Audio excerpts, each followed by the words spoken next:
오늘 우리에게 주신 하나님의 말씀은 신약 성경 빌립보서 1장 20절에서 24절까지입니다.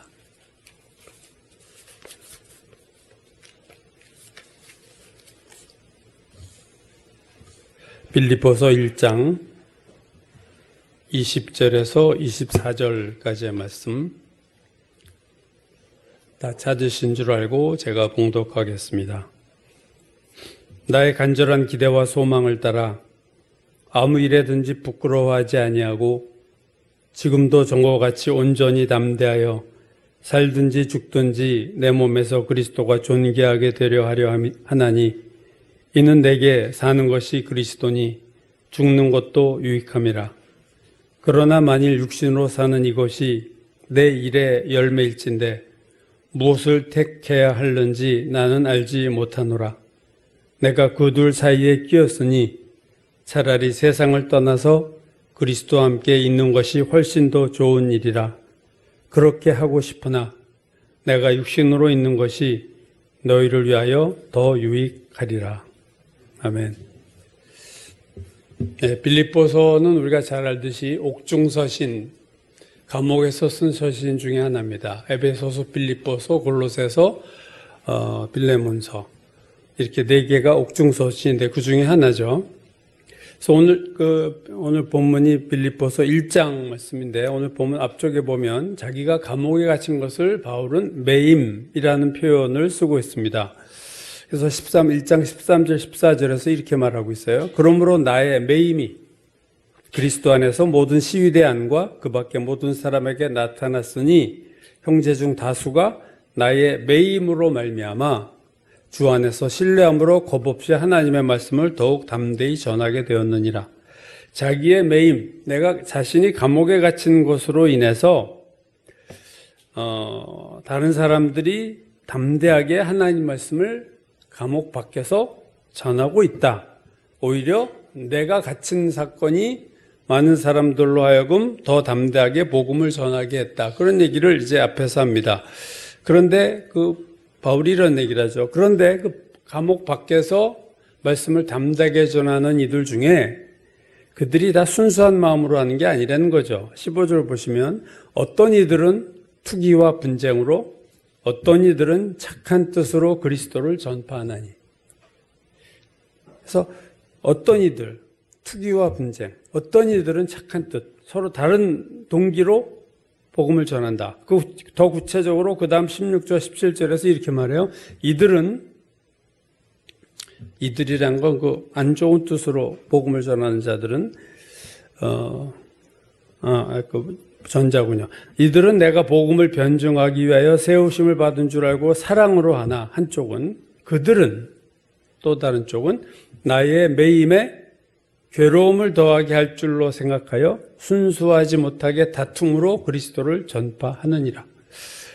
감옥 밖에서 복음을 전하는 사람들 중에 좋은 의도로 복음을 전하는 사람도 있지만 어떤 이들은 자기가 복음을 열심히 전하면 바울이 더 괴로워할 것 같으니까 자기는 감옥에서 마음대로 복음 전하지 못하는데 내가 막 복음을 전하면 바울이 힘들어할 그런 의도로 복음을 전하는 사람들도 있었다는 거죠. 그러니까 참 우리가 하나님의 일을 하는 열심이 다 순수한 것은 아닐 수 있다 하는 것을 여기서 보게 됩니다. 이 변질되는 거죠. 근데 자 그런 사람들이 바울, 야 너 복음 전하지 못하지? 내가 전하는 것 보고 너 더 괴롭지? 하고 그렇게 하는 사람들에 대해서 바울은요, 전혀 기분 나빠하지 않고 오히려 기뻐하고 있어요. 18절. 그러면 무엇이냐? 거칠애로 하나 참으로 하나 무슨 방도로 하든지 전파되는 것은 그리스도니 이로써 나는 기뻐하고 또한 기뻐하리라. 더 좋다는 거예요. 무슨 의도로 전하는 거 중요하지 않고 중요한 것은 그리스도가 전파된다는 것이고 그리스도만 전파된다면 나는 그냥 기쁜 정도 아니라 기뻐하고 또한 기뻐하리라. 자기를 괴롭게 하는 것이 목적인 자들에 대한 미움도 없고 자기가 지금 감옥에 갇혀 있다는 것에 대해서 별로 신경도 쓰지 않아요. 바울이 무엇에 관심이 있느냐? 그리스도가 전파되느냐 마느냐에만 바울이 지금 관심이 있다는 거죠. 내가 갇혀 있는 거 괜찮아. 그들이 나쁜 동기로 나를 괴롭게 하려고 보물자는 거 오케이 괜찮아. 예수 그리스도만 전파되면 나는 너무 기쁘고 너무 기뻐. 그 얘기를 지금 하고 있는 거예요. 이런 걸 우리가 수준 차이다 그렇게 얘기합니다. 우리가 예수를 믿는다고 수준이 다 같은 게 아니고, 복음을 전한다고 다 같은 수준이 아니고, 찬양을 한다고 다 같은 수준이 아닌 거예요. 목사라고 다 같은 수준이 아닌 거예요. 주의 일을 하면서 자기 일을 드러내고자 하는 사람들이 너무 많습니다. 임 목사님이 선교단체를 운영하니까 많이 이제 후원으로 그 한울고등학교는 이루어져요. 뭐 거기서 무슨 돈 버는 수익 사업이 없잖아요. 물론 정부에서 교육부에 등록이 됐기 때문에 일정한 뭐 교사 최소의 월급 뭐 이런 건 나오지만 택도 없는 거죠, 운영을 하려면. 근데 그게 다 어디서 나오느냐, 이제 후원인데, 후원을 하려면 이 목사님이 세상적으로는 영업하듯이 이렇게 여기 여러 군데 다니면서 후원을 부탁을 하죠. 또 많은 개인들이 후원을 해요. 자원봉사도 하고, 자기가 영어를 잘하는 평신도는 와서 아이들한테 영어를 개인 교수 과외처럼 가르쳐 주기도 하고, 하여튼 뭐 봉사, 참 좋은 분들이 너무 많더라고요, 보니까. 근데 큰 교회가 아마도 여러 개 많으니까 대형 교회들을 많이 찾아간 것 같은데, 가면은요, 대형 교회 목사님들이 그래 도와줄게 하면서 조건 하나 제시하는 게 있다는 거예요. 뭐냐면, 그러면 그 이사장 자리를 나에게 달라. 전부 그러니까 이사장 자리를 그것 때문에 줄 수는 없으니까 그냥 포기하고 그런 일이 너무 많다는 거예요. 그러니까 내가 이사장이 돼야만 나는 그걸 후원하겠다 이거죠. 내가 최고가 돼야만. 이게 참 순수하지 못한, 그러니까 주의 일을 경쟁적으로 하고, 오늘 본문처럼 누구를 미워해서 그 사람보다 내가 나를 더 높이기 위해서, 그 사람보다 내가 더 앞서기 위해서 열심히 하나님이라는 사람들이 오늘 빌립보서 당시에만 있던 것이 아니라 이건 모든 시대에 있는 얘기입니다. 주의 일을 하느냐보다 더 중요한 것이 내가 어떤 위치에 있느냐, 내가 주도하느냐, 이게 더 중요한 거예요. 찬양을 하면서, 찬양을 인도하면서, 전도를 하면서, 봉사를 하면서 내가 주목을 받고 싶은 거예요, 사람이. 그게 안 되면 나 안 해. 또는 주목이 된다면 뭐든지 내가 할 수 있어. 근데 바울은 자신이 어떤 상황에 있는지 별 관심이 없고, 감옥에 있느냐? 신경 쓰지 않고, 자기를 시기하고 질투하는 사람들이 그것 때문에 열심히 전도하는 거, 그 사람들 미워하지도 않고 기뻐하고 있어요. 그리스도가 어쨌든 전파되는구나. 나 됐어. 오케이. 그건 전부야. 나 더 이상 바라는 거 없어. 그게 오늘 바울의 마음입니다.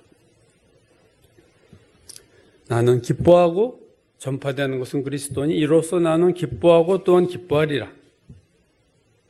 이런 18절에 나타난 바울의 마음이 이제 오늘 본문이죠. 20절에 다시 나타납니다. 오늘 본문 20절.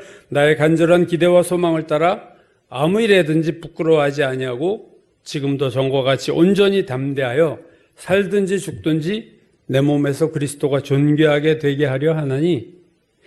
바울이 간절히 기대하고 소망하는 게 있어요. 나의 간절한 기대와 소망. 그게 뭐냐? 두 가지입니다. 하나는 아무 일에든지 부끄러워하지 아니하기를. 또 다른 하나는 이전과 같이 지금도 전과 같이 온전히 담대하기를. 부끄러워하지 않기를, 담대하기를. 내가 간절히 기대하고 소망한다. 자, 첫 번째요. 무슨 일에도 부끄러워하지 아니하는 것. 그게 그의 간절한 기대와 소망입니다. 여기서 아무 일에든지 부끄러워하지 아니하고의 헬라어 단어는 수동태예요. 그 말은 뭐냐면 내가 지금 부끄럽다가 아니라 내가 부끄러움을 당하지 않는다 이거예요. 새번역 성경 이렇게 제대로 번역했어요. 내가 아무 일에도 부끄러움을 당하지 않고 내가 부끄러워한 게 아니에요. 내가 부끄러움을 당하는 것, 그렇게 당하지 않았으면 좋겠다. 부끄러움을 당하지 않았으면 좋겠다는 거지. 나는 부끄러워한다. 내가 부끄러워하지 않았으면 좋겠다. 그런 의미가 아니라는 거예요. 부끄러움을 당한다. 수동태라는 말은 누구에게 부끄러움을 당하냐가 중요하죠. 우리가 영어에서 be 플러스 과거분사 by 다음에 누구에 의해서 무엇을 당한다. 이게 수동태 아니에요. 그럼 내가 부끄러움을 당한다는 것은 누구에게 부끄러움을 당하느냐, 그리고 무슨 일로 부끄러움을 당하느냐, 이게 중요한 거죠. 부끄러움을 당한다고 할 때. 오늘 바울이 말하고 있는 것은요, 사람들에게 부끄러움을 당하지 않았으면 좋겠다. 그걸 간절히 소망한다가 아니에요. 지금 바울이 복음을 전하는 게 부끄러운 게 아니에요. 지금 복음 전하다 감옥에 갇혀 있는데 뭐가 더 부끄러울 게 뭐가 있어요, 지금 바울이. 사람들에게 부끄럽겠어요? 복음 전하는 게 부끄럽겠어요? 지금 그걸로 자기는 지금 기뻐하고 있는 사람인데, 누가 전하든지 복음만 전하면 내가 기뻐한다. 그럼 바울이 지금 뭐가 부끄럽겠어요? 바울이 지금 부끄럽다는 얘기가 아니에요. 부끄러움을 당할까봐 당하지 않기를 간절히 원한다. 누구에게요? 하나님에게. 그 말입니다.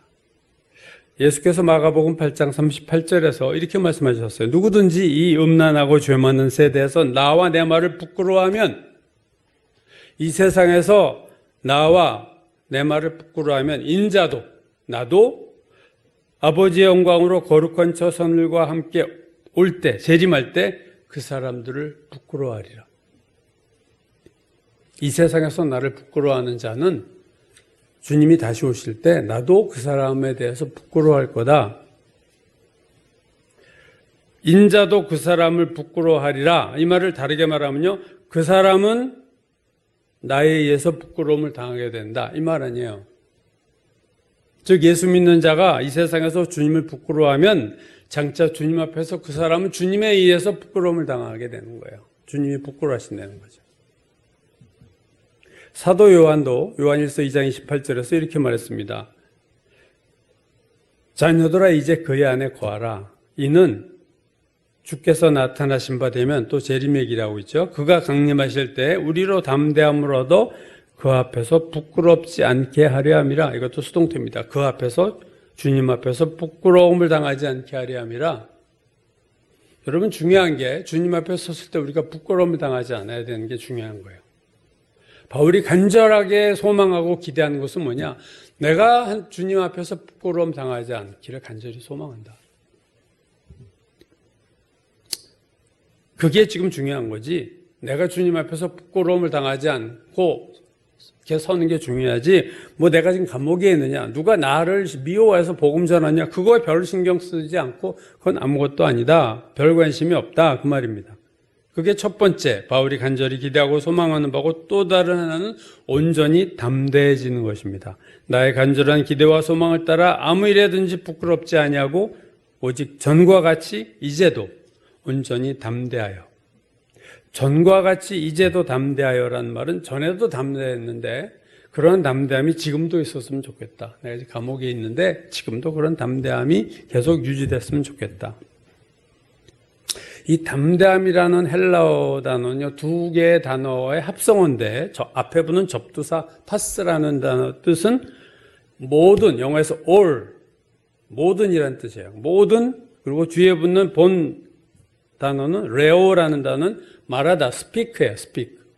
그러니까 여기서 말하는 담대함은 all speak, 모든 걸 다 말하는 담대함입니다.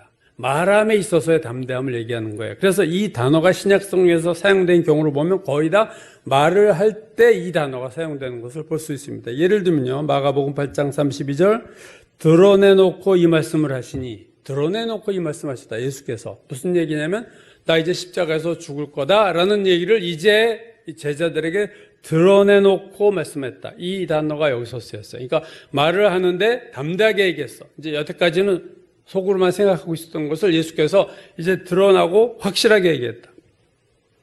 요한복음 10장 24절, 유대인들이 예수를 에워싸고 이르되 당신이 언제까지나 우리 마음을 의욕하게 하려 하나이까? 그리스도면 밝히 말하소서. 확실히 좀 말해달라. 당신이 누군지. 이때도 이 단어를 썼어요. 사도행전 2장에 보면 베드로가 설교할 때 이런 말을 썼어요. 형제들아, 오순절 이후의 설교죠. 첫 설교죠. 형제들아, 내가 조상 다윗에 대하여 담대히 말할 수 있는, 여기서도 이 단어가 나옵니다. 담대히 말할 수 있다. 그러니까 말하는 상황에서 이 단어가 사용되고 있어요. 사도행전 마지막 장 마지막 절, 즉 사도행전 28장 31절이 마지막 절인데 바울이 감옥에 갇혀 있죠. 그때를 이런 말로 끝내요. 마지막 바울의 모습을 이렇게 표현합니다. 하나님 나라를 전파하며 주 예수 그리스도가 하는 모든 것을 담대하게 거침없이 가르치더라. 여기서도 이 단어가 나왔어요. 담대하게 가르쳤다. 그러니까 담대하게 말하는 거예요. 여기서 말하는 바울의 담대함은 복음 전하는 얘기 지금 하고 있는 거예요. 내가 담대하게 말할 수 있게.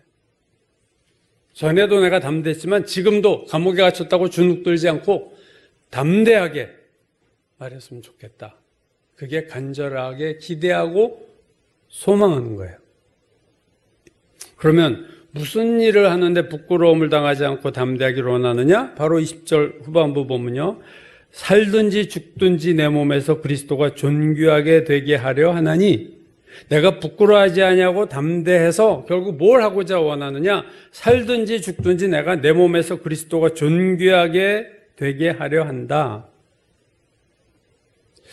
그리스도가 내 몸에서 내 몸을 통해 존귀하게 된다. 그리고 그 다음 절 20절에서 연결된 말을 놀라운 말을 하죠. 이는 내게 사는 것이 그리스도다. 이 말은 참 놀라운 말입니다, 여러분. 내게 사는 것이 그리스도야. 나는 내가 인생을 산다는 것이 그리스도야. 우리가 신앙생활 한다고 할 때 흔히 말씀을 지키고 말씀에 순종하면 신앙생활 잘하는 거예요. 왜냐하면 그렇게 하기도 쉽지가 않거든요. 말씀을 지키고 순종하는 거 참 어렵습니다. 근데 바울은 신앙생활을 이렇게 표현한 거예요. 나는 인생이 그리스도야. 나는 하루하루 사는 게 그리스도야. 내가 사는 이 목적은 나를 통해 그리스도가 높아지는 것이고 그리스도가 존귀하게 되는 것이다. 이건 차원이 다른 신앙이에요, 여러분. 우리가 신앙생활 한다고 하는 것과는 차원이 다른, 바울이 할 수 있는 놀라운 도전입니다. 사실 이 말씀은. 하루하루 사는 게 난 그리스도다라고 생각하며 사는 그리스도인들이 몇 명이 될까요? 솔직히. 이건 그냥 신앙생활이라고 표현할 수 없는 거예요. 종교생활한다 이런 얘기 차원이 절대로 아니에요. 내 인생이 그리스도야. 나는 사는 게 그리스도야. 그럼 이런 바울을 하나님이 얼마나 사랑하실까? 이런 신앙에게 하나님이 바울을 그토록 귀하게 사용하신 거예요. 제가 젊을 때 어떤 부흥 집회 갔더니 그 부흥 강사가 그런 말을 하더라고요. 나는 이런 기도를 하고 있습니다. 그 기도가 뭐냐? 하나님, 바울에게 주신 모든 은사를 내게 주십시오. 그런 기도를 자기는 하고 산다. 그래서 내가 속으로 생각해요. 아니, 바울처럼 살기는 하나? 저 사람이? 욕심은 많아가지고 바울이 받은 은사를 다 달라고 기도하는데 바울이 어떤 삶을 살았는데요? 사는 게 그리스도인 사람인데. 그렇게 사는 사람에게 주신 거예요, 하나님. 3층 전을 보여주시고. 놀라운 신유의 능력. 바울의 손수건을 가져다가 병자에 얹어도 병이 낫는. 마치 무당, 굿한 것 같은 역사까지도 이단, 사이비같이 보이는 역사까지도 하나님이 바울을 통해서 하셨어요. 죽은 자도 일으키셨어요. 왜요? 그는 사는 게 그리스도였어요. 자, 21절 후반부에서 사는 게 그리스도라는 말 한 걸음 더 나가죠. 이는 내게 사는 것이 그리스도니 그 다음이요. 죽는 것도 유익함이라. 자, 죽음에 대한 얘기라고 했어요. 죽는 것도 유익합니다. 요즘 젊은 세대가 쓰는 표현으로 하면 죽는 것도 개이득이다. 개이득이란 말 많이 쓰죠. 요즘 이거 개이득이야. 정말 되게 이익이 돼 할 때 개이득, 개자가 왜 거기 붙는지 몰라. 바울이 죽는 것도 개이득이야, 나는. 영어에서 gain 또는 advantage라는 단어를 썼어요. 죽는 거, 나 advantage야. 몇몇 영어 성경들은요, 비교급을 써서 better, 더 낫다. more, 더 많이 내가 얻는다. 즉 사는 것과 비교해서 죽는 게 더 좋다. better, 더 more, 더 많은 이익이야. more gain. 죽는 게 사는 것보다 더 낫다. 이게 참 놀라운 말인데, 이 해석이 죽는 게 더 낫다고 한 영어 성경 번역들이 틀렸다고 할 수 없는 게 그 다음 22절을 보면요, 확실히 그 번역이 맞았다는 걸 알 수 있어요. 22절 보시죠. 그러나 만일 육신으로 사는 이것이 내일의 열매일진데 무엇을 택하여야 하는지 나는 알지 못하노라. 자, 이 말이 뭐예요? 죽는 게 나한테 이득인데, 육신으로 반면에 죽지 않고 살아있으면 내가 주의를 할 것이고, 주의를 하다 보면 내가 많은 열매를 맺을 텐데 그것도 나에게 유익이에요. 그래서 두 가지, 죽는 것도 유익이고 살아서 주의를 하다가 많은 열매를 맺어서 그것도 유익이니 둘 중에 뭘 택해야 될지 모르겠다. 여러분, 이런 고민할 수 있는 사람이 몇 명이나 될까요? 지금 사느냐 죽느냐 결정하는 게 우리 자녀들이 보고 싶어서 내가 돈이 많은 거 이거 더 쓰, 이런 차원이 아니라 주님, 죽어서 주님과 함께 있는 거, 그거 좋은데, 살았으면 또 많은 주일하다 열매를 맺으니 그것도 좋고, 야, 이거 뭘 택해야 되지? 이런 차원의 고민을 하고 있다는 것이 참 놀라운 거예요, 사실은. 그렇지만 이 양자택일의 상황에서 바울이 결론을 내리죠. 오늘 본문 마지막 2절, 23절 그리고 24절인데 우리 한번 같이 좀 읽어볼까요? 23절과 24절입니다. 내가 그 둘 사이에 끼었으니 차라리 세상을 떠나서 그리스도와 함께 있는 것이 훨씬 더 좋은 일이라 그렇게 하고 싶으나 내가 육신으로 있는 것이 너희를 위하여 더 유익하리라. 지금 유익이라는 단어를 계속 쓰고 있죠. 이 둘 사이에 끼었다. 이 둘이 뭐예요? 삶과 죽음 사이에 내가 끼어 있다. NIV 성경들을 포함한 여러 성경들이 똑같은 표현을 썼는데 영어에서 torn between the two, torn, 그러니까 양쪽에서 잡아당기는 거, between the two, 이 둘 사이에 내가 이렇게 양쪽에서 잡아당겨서 찢어지게 됐어. 삶과 죽음이 양쪽에서 날 잡아당기고 있어.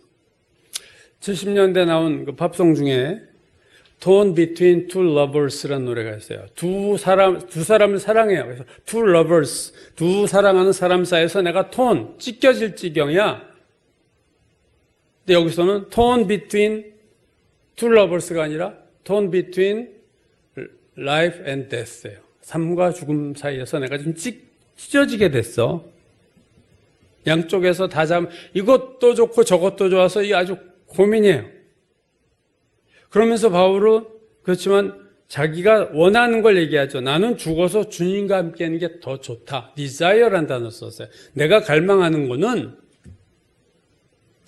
세상을 떠나 그리스도와 함께 하는 것이 훨씬 더 좋다. 그냥 좋다도 아니에요. 더 좋다 정도 아니라 훨씬 더 좋다는 거예요. 훨씬. 비교가 안 된다는 거죠. 이 정도면. 그냥 요거보다 조금 가격이 싸서 요걸 산다. 그런 차원의 더라는 게 아니라 훨씬. 죽어서 그리스도와 함께 있는 것이 훨씬 더 좋다. 그가 디자이어하는 거는 죽어서 주님하고 함께 있고 싶은 게 정말로 좋은 거예요. 그러나 결론에서 바울은 살아있는 쪽을 선택했어요. 그 이유가 뭐라고요? 그렇게 하고 싶으나 내가 육신으로 있는 것이 너희를 위해서 더 유익하리라. 내가 살겠다는 쪽을 선택한 이유는 너희 때문이야. 내가 살아있는 게 너희한테 더 좋기 때문에 나의 유익으로 볼 때는 죽는 게 더 좋은데 죽어서 그리스도와 함께 있는 게 좋지만 너희에게는 내가 살아있는 것이 유익이 될 것 같아서 나는 살아있어야겠다. 이게 바울의 얘기입니다. 여러분, 이렇게 삶에 대한 결정을 한다는 사람은요, 아까도 얘기했더니 손가락에 꼽는 신앙 아닙니까? 이런 걸 사는 이유로 생각하고 사는 사람이 몇 명이 되겠어요? 다 사는 이유는 나 때문에 살고 우리 가족 때문에 살고 뭐 다 그거 아니에요? 내가 갖고 있는 그 무엇 때문에 살고. 죽어서 그리스도와 함께 있고 싶고 그게 내가 디자이어하고 그것이 나에게 프라핏이야. 나에게 이익이 되지만 나에게 게인이지만 나에게 어드밴티지만 내가 살아야 하는 것이 빌립보 교회 교인 너희들에게 더 개인이 되니까 내가 살아야겠다는 생각을 하고 있다. 이게 바울의 얘기입니다. 죽어서 주님과 함께 있는 것이 가장 큰 소원이고 그게 제일 좋다. 근데 믿음이 연약하고 부족한 사람들이 내 주변에 있기 때문에 내가 더 살아서 그들을 도와줘야 된다. 이게 살아있는 이유예요. 오늘날의 기독교, 오늘날의 교인들, 오늘날의 목사들은 확실히 세상적이에요. 제가 보면. 이런 수준까지는 못 가더라도, 바울 수준까지는 못 가더라도 그 비슷한 수준으로 가고 있는 그걸 지향하는 사람이 그렇게 많은 것 같잖아요. 제가 살면서 보니까. 여기서 이거 오해하면 안 되는 게 바울이 이 세상에 대한 염세주의자이기 때문에 이놈 세상 지겨워. 그래서 나 천국 갈래가 아니에요.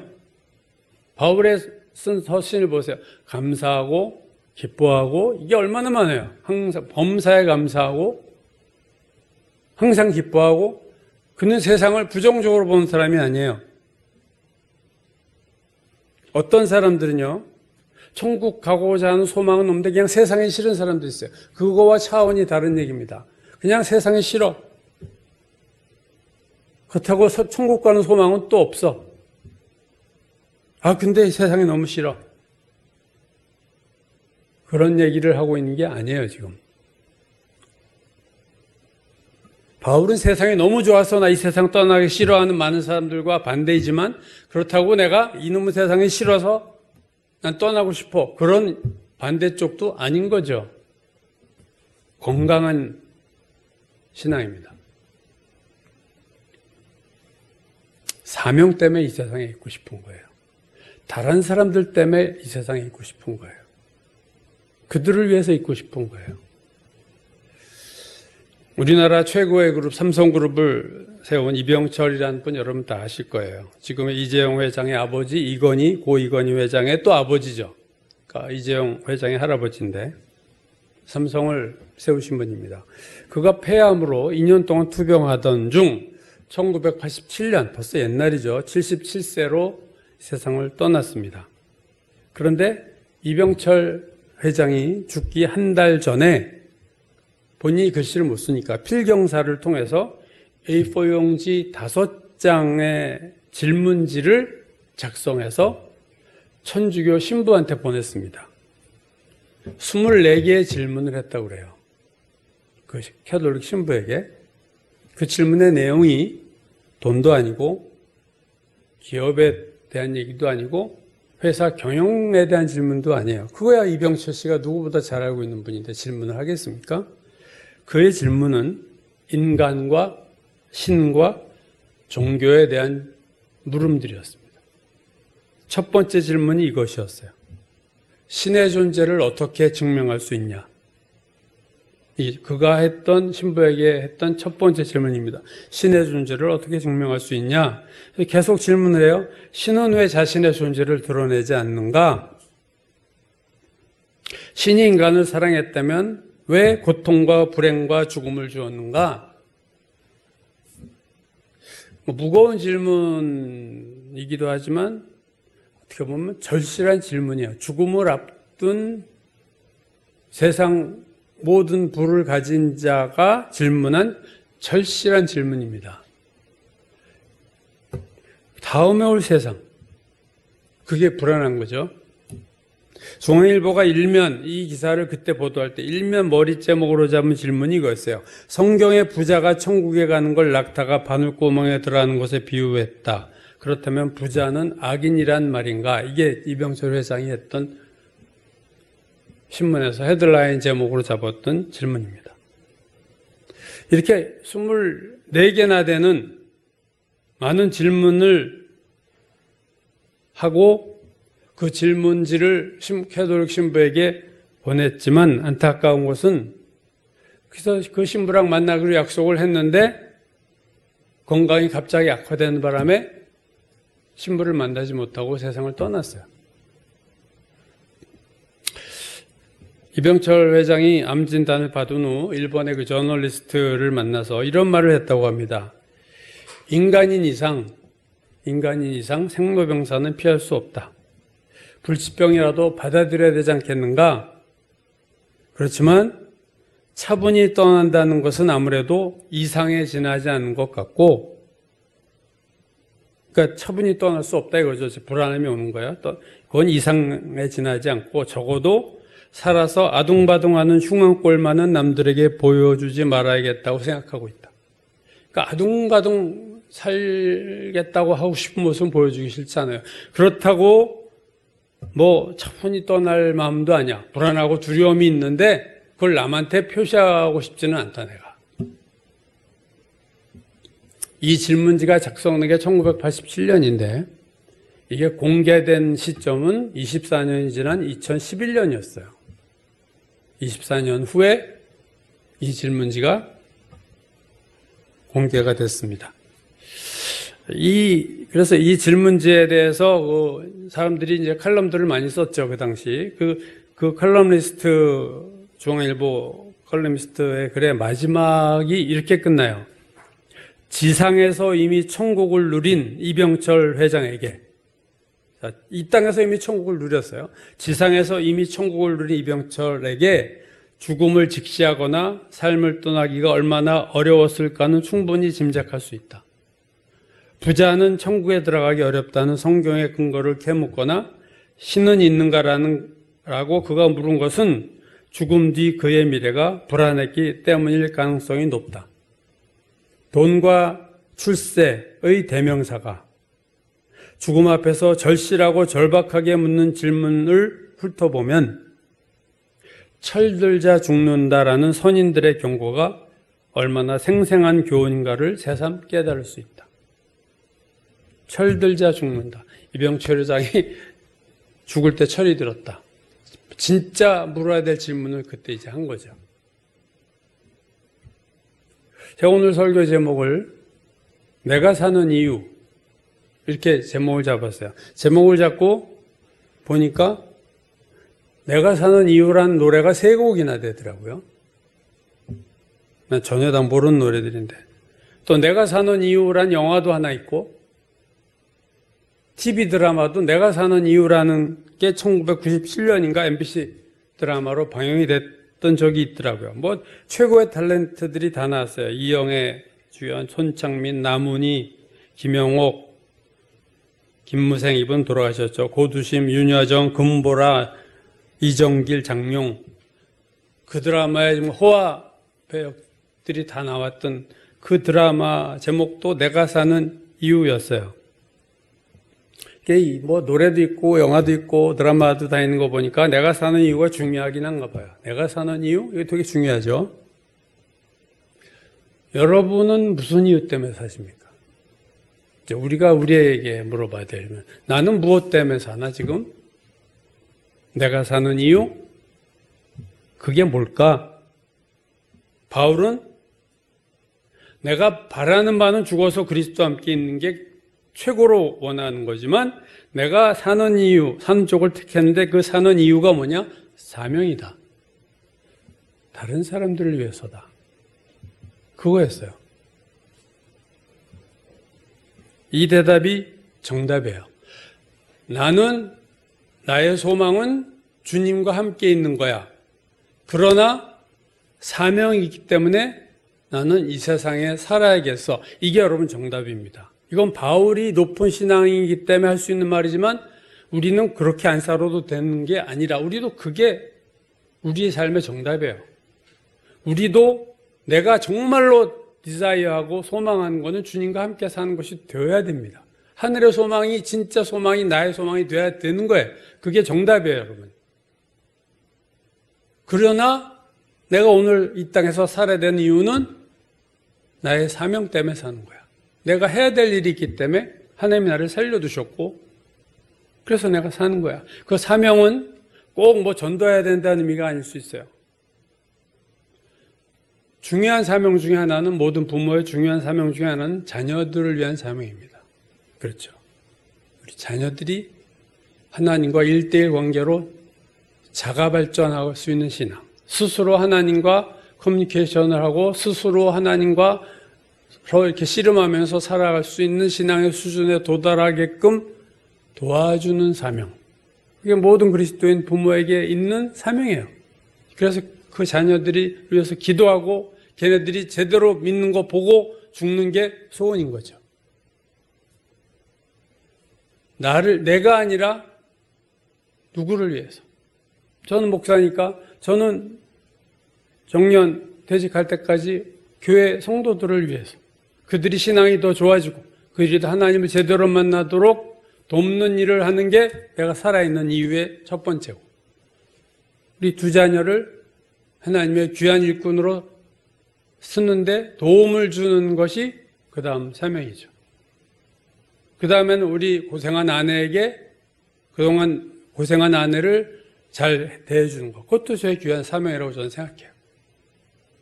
제 사명은 그런 겁니다. 여러분도 그런 사명이 있을 거 아니에요. 특별히 종교적인 색깔 입히지 말더라도 내가 살아야 되는 이유가 있습니다. 그 이유가 제대로 된 이유를 잡아야 되는 거예요. 소망이 제대로 된 소망을 가져야 되는 거예요. 난 소망이 돈 많이 버는 거, 그런 소망 말고 주님과 함께 있는 소망으로 내 소망이 업그레이드 돼야 되는 거예요.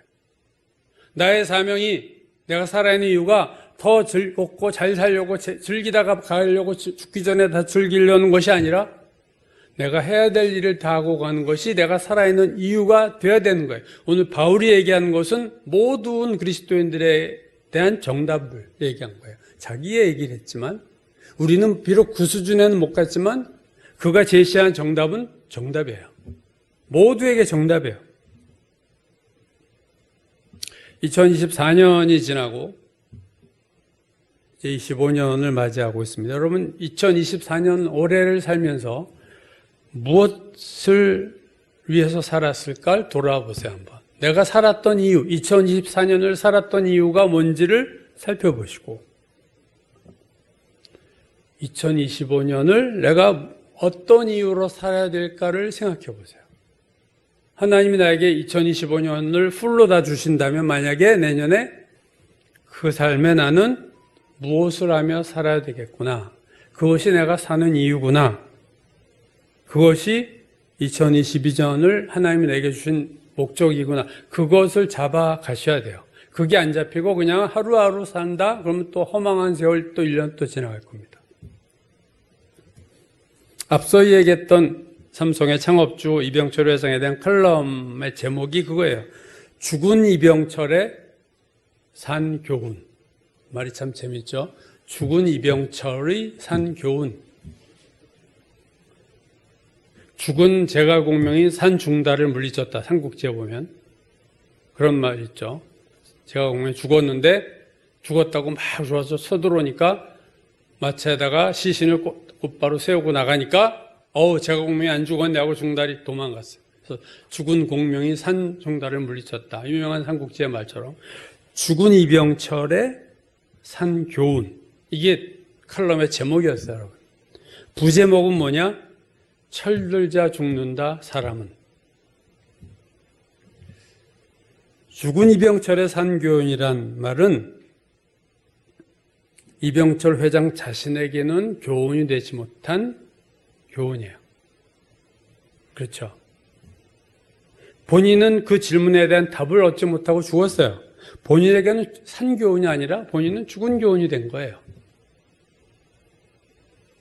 이병철 회장의 죽음에서 다른 사람들이 얻은 교훈은 철들면 죽는다. 철들자 죽는다. 이 말은 뭐예요? 이거 철들자 죽는다라는 것이 주는 교훈은 뭡니까? 살아있을 때 교훈을 얻어야 된다 이거죠. 죽기 직전에 이런 질문들을 할 게 아니라 살아있을 때 이 질문들을 해야 되는 거예요. 여러분. 이병철 회장이 잘 나갈 때, 건강할 때 이 질문을 했어야 되는 거예요. 그러나 죽기 직전에 하다 보니까 이 질문에 대한 답을 얻을 새도 없이 악화돼서 죽었잖아요. 질문만 했지 답을 못 얻고 죽었어요. 살아있을 때 여러분 교훈을 얻어야 됩니다. 아니, 한 살이라도 더 젊을 때 교훈을 얻어야 돼요. 젊을수록 이 질문을 해야 되는 거예요. 이건 죽기 전에 사람이 해야 될 질문이 아닙니다, 사실은. 살아있는 자가 이 질문을 해야 되고 젊은 사람이 이 질문을 해야 그 사람 인생이 축복받은 거예요. 이병철 회장의 질문지를 받았던 신부가 이런 말을 했어요. 이병철 회장의 질문은 영혼 깊은 곳에서 나온 물음이다. 그러면서 그 다음에 이런 말을 했죠. 요즘 젊은이들이 숙고했으면 좋겠다. 요즘 젊은이들이 이걸 깊이 생각했으면 좋겠다. 이병철이 했던 질문을 젊은이들이 좀 했으면 좋겠다. 살아서 해야 될 질문이고 더 젊었을 때 했어야 될 질문이에요. 왜요? 인생이 너무 짧기 때문에. 인생이 너무 귀하기 때문에. 작년에 작고한 그 김남조 시인이 인생을 이렇게 얘기했죠. 인생은 누구나 한 번밖에 초대받을 수 없는 자리다. 한 번밖에 초대받을 수 없는 것이 인생이에요. 두 번 사는 법은 없어요. 2024년을 우리가 보내면서 우리가 스스로에게 물어야 될 질문은 2024년의 삶에서 나는 어떤 산 교훈을 얻었는가? 내가 올해를 살면서 이런 교훈을 얻었어. 그 무엇이 여러분 있는지 한번 정리를 하셔야 됩니다. 그리고 2024년에 얻은 교훈을 근거로 2025년에 어떻게 살아야 될까를 기도 가운데 생각하셔야 돼요. 인생이 허무하다고 넋두리할 시간이 없이 인생은 빨리 갑니다. 한 번 초대받은 인생이 너무 짧아요. 그래서 죽어서 다른 사람에게 산 교훈이 되지 말고 살아서 나에게 교훈이 되는 삶을 살아야 돼요. 내 인생은 다 실패하고 그래서 다른 사람한테 나처럼 살지 마 이런 말을 하는 자가 되어서는 안 돼요. 내가 먼저 일찍 깨닫고 내 삶에 적용해서 내가 정말 살아있는 교훈이 나에게 될 수 있는 그런 삶을 살아야 됩니다. 2024년의 마지막 주일에 우리가 마지막 주일 예배를 하나님 앞에 드리면서 올 한 해를 정말로 돌아보면서 어떤 내가 삶을 살아야 되나, 내가 살아야 하는 이유가 무엇인가를 더 깊은 질문을 지금부터 가장 젊은 오늘 이 질문을 우리 모두가 해야 될 줄로 믿습니다.